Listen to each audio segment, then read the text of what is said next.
hindi maganda yung kalsada.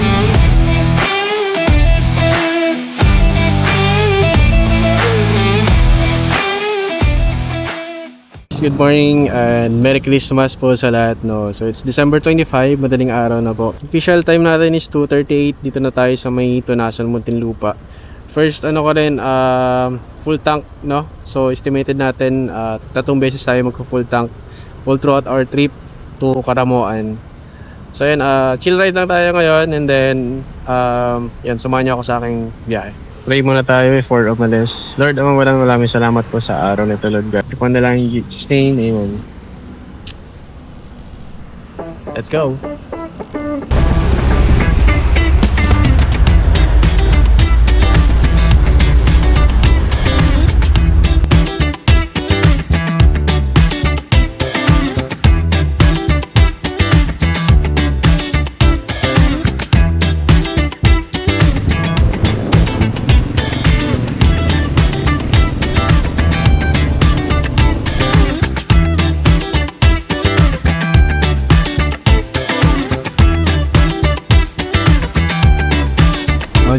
Joy. Okay, dito na ako sa may Pagbilao, Quezon. At kakaliwa na tayo dito sa may bypass road ng Pagbilao.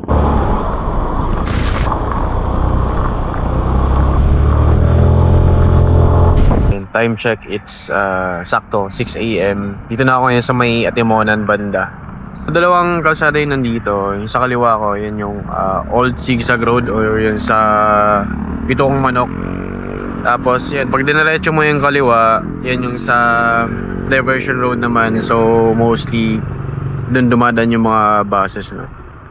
Yan, so far yung mga nakita kong riders, dito talaga sila dumadaan sa may Bitokang Manok. Yan. Mas mabilis kasi siya kasi hindi ka na iikot sa may Diversion Road din.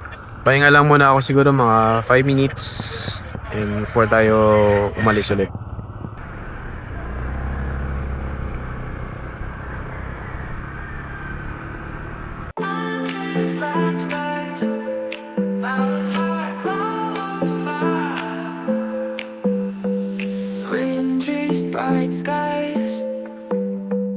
So dito na tayo sa may Zigzag Road.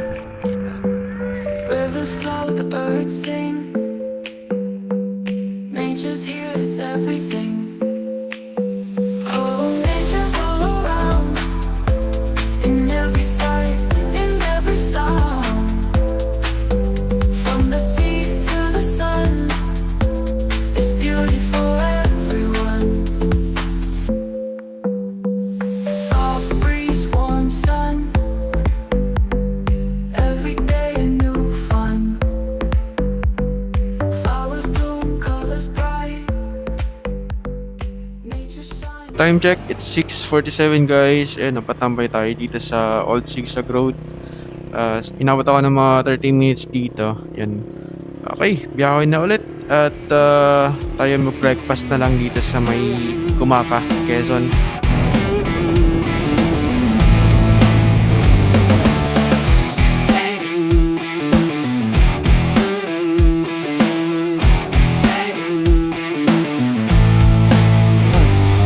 Sana di ako umulan.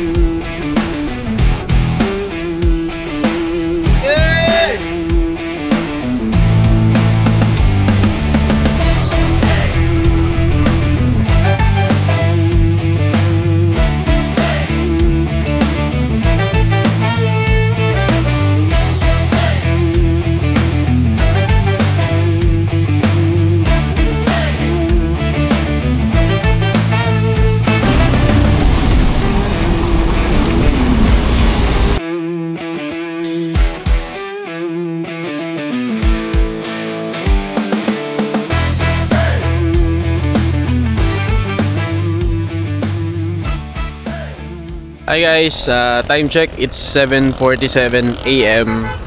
Kakatawid ko lang ng Gumaka. Ayan, so gutom na ako. Dito na lang ako mag-breakfast. Ayan. Doon kay Lolo Umpo. So after nito, bayan ng Lopez na, das Kalawag, Tagkawayan. Yan, dalawa. Dalawa na lang, no? Quick check nung biyahe. 7 hours and 31 minutes pa. Meron pang 315 kilometers. Wala pa sa kalahati, boy. Yan, sunod natin is Lopez, Tagkawayan, Del Valle, Ragay. Nag-order lang ako ng tortang talong for breakfast. Kasi meron naman akong dito eh. Yan, puto. Saan magkano patimpla ng Meron akong kape. Mainit lang. Talong. This one rice lang. Tapos nagpa-timpla pa ako ng kape. Buti walang bayad.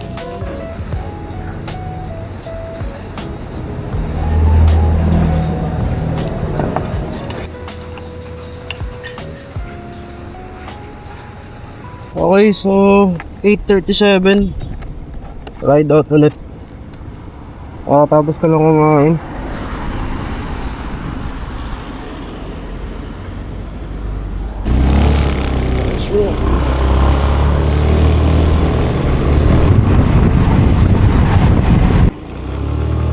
Okay guys, kakakit lang natin ng Gumakapay Pass Road.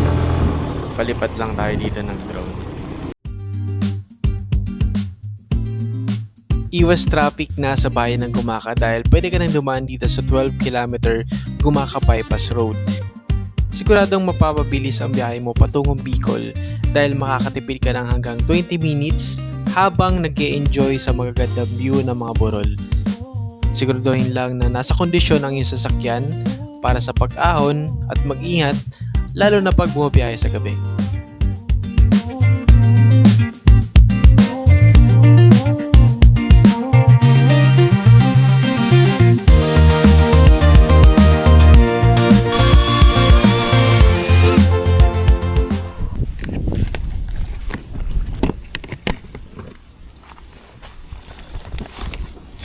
Saan pupunta niya? Bicol po! Ganun! Malayo pa ka. Paging tandaan. Oo nga eh. Ingat! Sige po, Merry Christmas!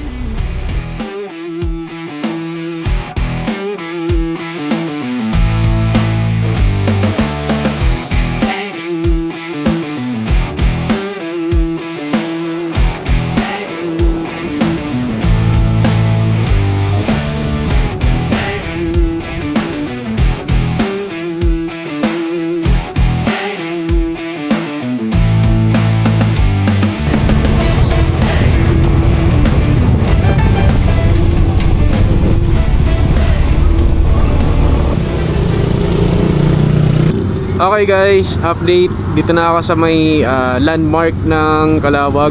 Ayun, so second refill natin ng gasolina, no? Full tank ulit. Sobrang tipid ng gas niya. Gamit natin Bergman EX. Ang capacity niya is 5.5. Umabot siya ng Calawag, no? Yung gas natin from Manila. Think ko baka mag-isa pa tayong refill pero aabot na yun sa amin. Diretso na yun sa Karamuan. Yan, pahinga lang konti. Time check, it's 10 a.m. Kalahati pa lang yung ating nababakbak.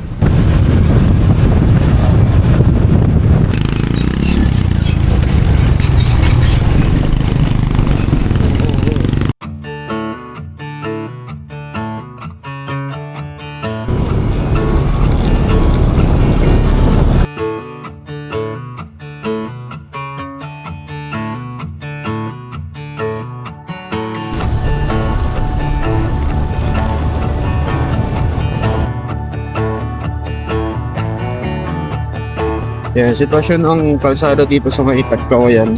Ganyan, no? Bitak-bitak. Kailangan mo talaga mag-minor eh. Yung gulong ko pa, liit. Kaya ramdam mo talaga yung antag eh.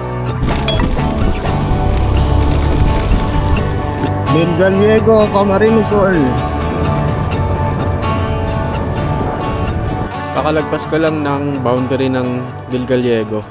At yan, kainin muna natin yung tinake out natin ng McDo. McDo. One piece chicken.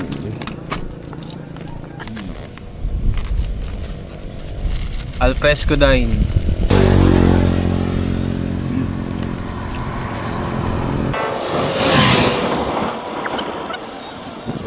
Assessment natin sa kalsada dito, no? Kalawag, may mga sirang kalsada. Pero dun sa mga bandang area na yon, pwede kang dumaan sa may gilid lang kasi yung gilid concrete. Sa may bandang gitna, asphalt kasi, so sira-sira yung asphalt na yun. Pwede mo dumaan sa may gilid lang. Tapos dito naman sa may Tagkawayan, puro bitak-bitak yung kalsada.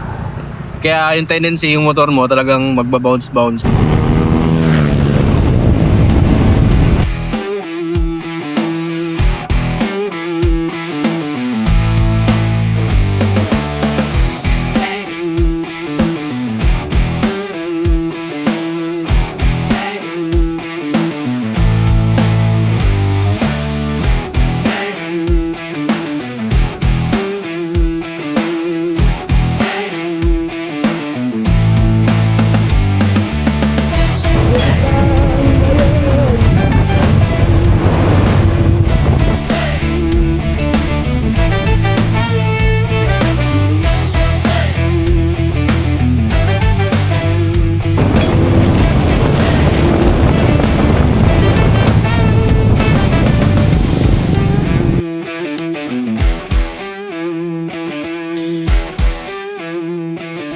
Time check, 5:06 PM. Dito na tayo sa bayan ng Lagunoy.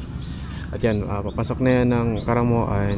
Pero madadaanan muna natin yung bayan ng Presentasyon. Siguro estimated is 1.5 hours na biyahe. Depende kung may stop pa. Pero most probably pagka nakamotor is 1.5 hours. Kaya naman siguro yun. Yan. So update na lang pagka nakating tayo dun.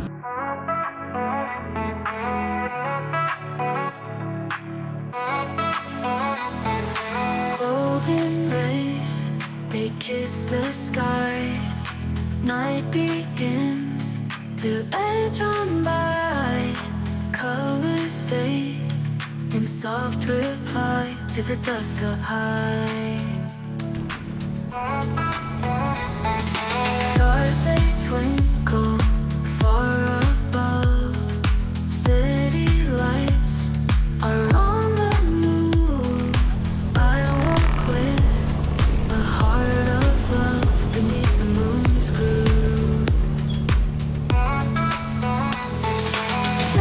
And touchdown Karamuan. Time check, it's 7:26. So from Lagunoy, lagpas 2 hours tayo kasi nagantay pa tayo ng kasama din sa may Presentasyon. Anyway, yun, almost 17 hours yung biyahe natin. Update sa gas natin, no? Meron pa tayong 3 bars. So yun yung pangatlong refill na natin na full tank. Yan, so lagpas 500 km yung takbo ko. Yan, kasi yung odo na sinet ko kanina nasa 300, ay kahapon nasa 315.